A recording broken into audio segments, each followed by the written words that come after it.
deliver a judgment, upholding the right to freedom of expression, particularly in the context of comedians and poetry and satire and so on. So you have that on the one hand, and then you have, and earlier on in one of the answers you talked about how judges are at the receiving end of social media criticism, right?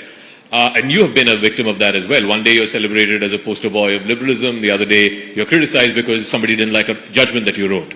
How does one balance the two? The larger debate about freedom of expression and, should it be absolute or not? And two, what do judges do when you're this is the day and age that you live in. You are, whether you like it or not, subject to social media scrutiny. There are things you cannot say, but, your image gets tarnished. So how does one draw the balance? Speaking for myself, free speech and a marketplace of ideas is critical to Indian democracy. And that's why the framers of our Constitution incorporated Article 19(1)(a) into the Constitution. Freedom of speech and expression is non-negotiable.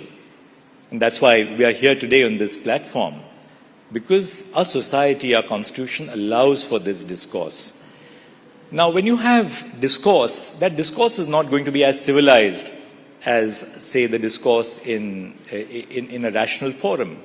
Sometimes the discourse can be very pungent. But my own take is that so be it. Let people decide. If you don't like a movie, don't watch it. You don't like a book, don't read it. Nobody compels you to watch a movie. Nobody compels you to read the book. The danger arises when you have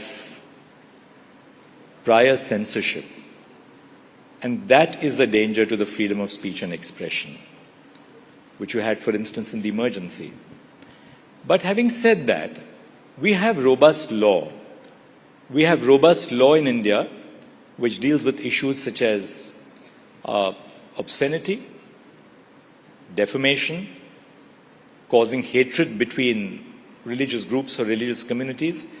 And our laws, I believe, are robust. Now, the process of creating the infrastructure for implementing the laws is a different thing. And that needs to be strengthened to make these laws more effective. You have cases of excess. Some of them we have been seeing in the recent past. But then how do you deal with, say, someone who abuses the right to free speech?